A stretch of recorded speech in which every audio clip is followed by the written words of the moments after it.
Anthony and Joe, pleasure to meet you both. Great to meet you, Andy. Of course, being from Ireland, I have to ask. Tom Vaughan Lawler plays Ebony Maw. Amazing in the film. How did his casting come about? Were you familiar with other things he's done? Yeah, we were familiar with his work, and he also did a reading for us for the part. And we were trying to define the personality of those characters. The Black Order; these are called the Children of Thanos, and they're his henchmen. So we were looking for actors to bring personality to the character, and he just created this very interesting, complex character that is really popping with the people who've seen the movie so far. So we're very indebted to him for it. I was lucky enough to see a small clip of it last night, and I think he's going to steal the film. I hope. He's pretty damn funny in the movie.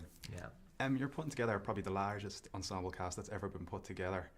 When you're sitting down with the writers to go through a story for something like that, do you think I need to create a story that's going to affect all the characters, or do I need an arc for each of these individual characters? Well, it's a good question. I mean, look, it's always the storytelling is always paramount to everything that we do. So we sit in a room with the writers Marcus and McFeely for many, many months, and we sort of lay all the characters out on the walls, and we sort of write ideas beneath them about where we can take the characters, how we can combine them, and we kind of slowly find our way through the film. And it's very much about the potency of the narrative, and it's all servicing that, and just figuring out how you take each individual character and blend them into that narrative, and figure out how they're feeding that narrative, or how that narrative's feeding them on a character level. And that's really the trick of it.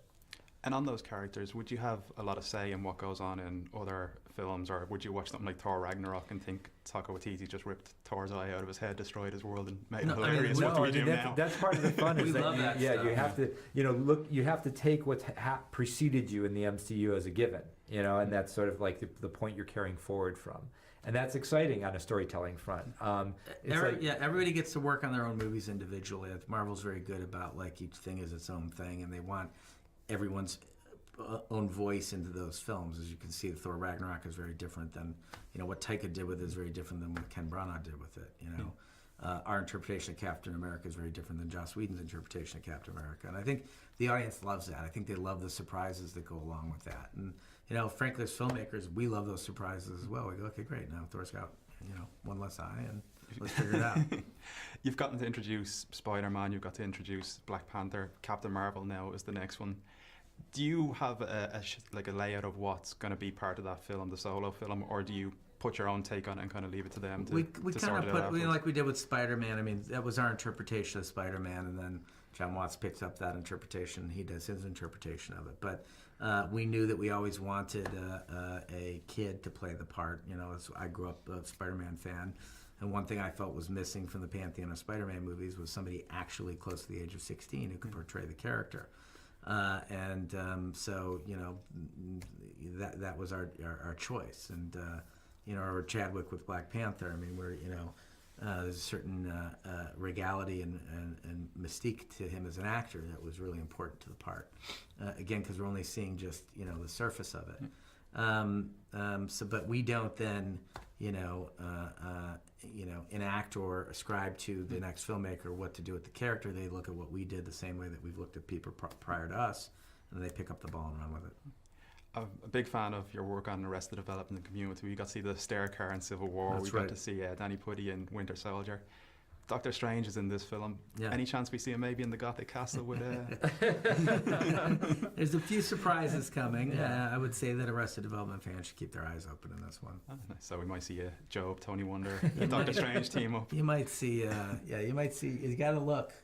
Keep your eyes open, you got to look. Nice. Yeah. Finally as well, you've been kind of at the forefront of technology. IMAX is a big thing. I know Steven Soderbergh, a mentor of yours, just went the other way and shot a film on an iPhone. On an iPhone, yes. What do you think is kind of the next leap in the technology? I think 3D has kind of been a bit of a bust. Is there anything that you think, watch this space, this is going to be next? I mean, I think it's going to be a little bit of time, but I think AR and VR, obviously, we're going to keep moving towards more immersive storytelling. I think a lot of it always has to do with adoption of the tech, and the tech getting smaller and smaller and easier to use. But when you can walk around with Google Glass on and, I don't know, you have a cat obsession, you can be sitting here in this room in an interview with your glasses on, there's cats everywhere because that's what you like, and you're curating your experience of your life. I think that's going to be very important to people, and that's going to be the tech that, the most explosive tech in the next decade.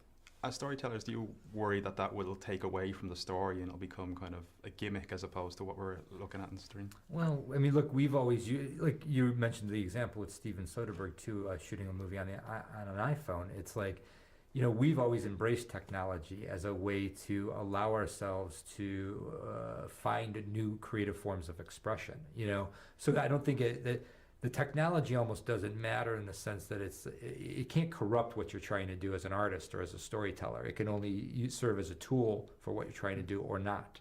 You know, just keep telling good stories. Yeah, exactly. We keep focused on that. And the exciting thing for us is new technology allows you to tell stories in different ways, in ways that you haven't been able to tell them before, audiences that haven't been able to experience them before, and it leads you to new, fresh areas on a creative level, I think. So it's like, for us, technology is always an excitement. I think 2-hour, two-dimensional storytelling has been a mainstay for 100 years, and I think audiences are getting predictive with the story structure. It's very hard to do something different in that 2-hour structure. I think the Marvel Universe is a reaction against that. It's this, you know, it's this expanded universe made up of all of these different stories, and it's having, you know, a great amount of success because of it. So I think that that we just naturally crave is, you know, new forms of storytelling, and you know, technology is the way to achieve that. I mean, Arrested Development wouldn't exist if it weren't for us using, you know, being the first people to use digital cameras on a narrative network television show, and we couldn't shoot that show any other way. So we are always looking for the cutting edge of technology to help us tell stories. Finally, my last question is, going into Avengers Infinity War, you know this is going to be the biggest film of all time. This is the culmination of 18 Marvel movies. How daunting is that? And do you feel like there is any way of this being a success for you on an artistic front as well as a financial front? Well, without question. I mean, I don't think we would have spent the 2 years of our lives on the movie if we didn't feel like we had some sort of artistic outlet in it. I mean, that's part of the reason we made 4 films with Marvel, is they give us an incredible amount of autonomy and trust. We've worked in studios all over town, and this has been the easiest, warmest, most creatively supportive studio that we've ever worked at, without question. So, you know, for us, this was the challenge of telling the story, but also completing the personal journey that we started as storytellers in Winter Soldier. So the story that began in Winter Soldier and that ends in Avengers 4 is there's a very personal arc there for us. I think you'll understand our point of view as filmmakers and who we are as people when you watch all 4 of those movies together. I don't think the Marvel movies would have realized the success you're referencing without that at the heart of them. I think that's sort of what perhaps the most essential element to the success. Yeah, I don't think that Black Panther is as successful without Ryan Coogler's heart and soul in that movie, nor is Ragnarok as successful without Taika Waititi's unique sensibility in that movie. Anthony and Joe Russo, thank you very much. Thank you. All right.